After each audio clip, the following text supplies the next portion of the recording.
السلام علیکم۔ میں نے کئی بار آپ کو یہ بتایا تھا کہ جسٹس منصور علی شاہ صاحب کے پاس جب موقع آئے گا وہ نہ صرف 8 فروری کو ہونے والے الیکشنز اور اس کے نتیجے میں پاکستان تحریک انصاف کی چھینی گئی جو سیٹیں ہیں وہ واپس دلائیں گے، بلکہ جسٹس منصور علی شاہ جو اپنا فیصلہ انہوں نے صادر فرمایا تھا وہ اس کا بھی پیرا دیں گے۔ اور اب وہ وقت آ چکا ہے کہ الیکشن کمیشن میں ایک سیٹ کا کیس آیا ہے، لیکن یہ ایک سیٹ نہیں بلکہ پوری 81 سیٹیں پاکستان تحریک انصاف کو ملنے جا رہی ہیں۔ اور یہاں پر پی ٹی آئی کے وکلاء نے یا عادل بازئی کے جو وکلاء ہیں انہوں نے بڑا زبردست جو ہے وہ ماسٹر کارڈ کھیلا ہے۔ یہ ماسٹر کارڈ کیا ہے ہم آپ کے سامنے رکھتے ہیں، اس سے آپ کو یہ اندازہ ہو جائے گا کہ چیزیں کس طرف چل رہی ہیں۔ آپ ہمارے چینل کو سبسکرائب کر لیں، بیل آئیکن کو پریس کر لیں، اور آپ نے کامنٹ باکس میں اپنی رائے بھی لازمی لکھنی ہے۔ دوستو، سپریم کورٹ آف پاکستان میں الیکشن کمیشن کا 21 نومبر کا جو فیصلہ ہے اس کو معطل کیا گیا ہے۔ عادل بازئی جو ہیں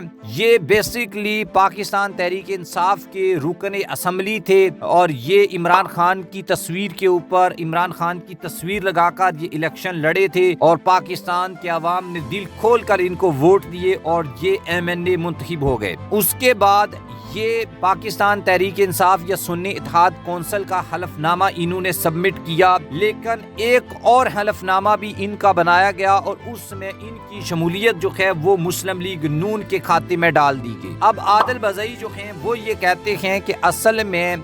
نے تو سنی اتحاد کونسل میں شامل ہوا ہوں، جو نون لیگ والا حلف نامہ ہے مجھے نہیں پتا وہ کس نے سبمٹ کیا ہے اور میں نے اس کے اوپر سگنیچر نہیں کیے ہیں۔ جبکہ نواز شریف نے کیا کیا کہ عادل بازئی نے نہ تو پاکستان تحریک انصاف کے خلاف کبھی ووٹ کیا ہے اور نہ اس نے بجٹ میں ووٹ کیا پی ٹی آئی کے خلاف، نہ وہ کسی بل میں، وہ ہمیشہ سے پی ٹی آئی کے ساتھ رکھا اور اپوزیشن بینچز کے اوپر بیٹھتا رہا ہے۔ اب نواز شریف نے ایک لیٹر لکھا ایاز صادق کو، ایاز صادق نے الیکشن کمیشن کو، آپ کو پتا یہ ایک ہی لائن ہے، تو فوری سے کیا کیا گیا کہ عادل بازئی کو نااہل کر دیا گیا، اور وہ بھی ڈٹا ہوا ہے، وہ پہلے بھی ڈٹا رکھا جہاں پر لوگوں کو اغوا کیا گیا اور دوسری جماعتوں کے لوگوں کو اپنی جماعت میں شامل کر کے ان سے ووٹ دلوائے گئے، تو وہاں پر عادل بازئی جیسے لوگ تو ایک آسان ٹارگٹ ہو سکتے تھے، لیکن عادل بازئی نے بہادری کا مظاہرہ کیا اور نہ صرف ان کے خلاف وہ کھڑا رہا بلکہ جب اس کو ڈی سیٹ کیا گیا اور الیکشن کمیشن نے 21 نومبر کو یہ فیصلہ دیا تو وہ چلا گیا سپریم کورٹ آف پاکستان میں۔ اب سپریم کورٹ آف پاکستان میں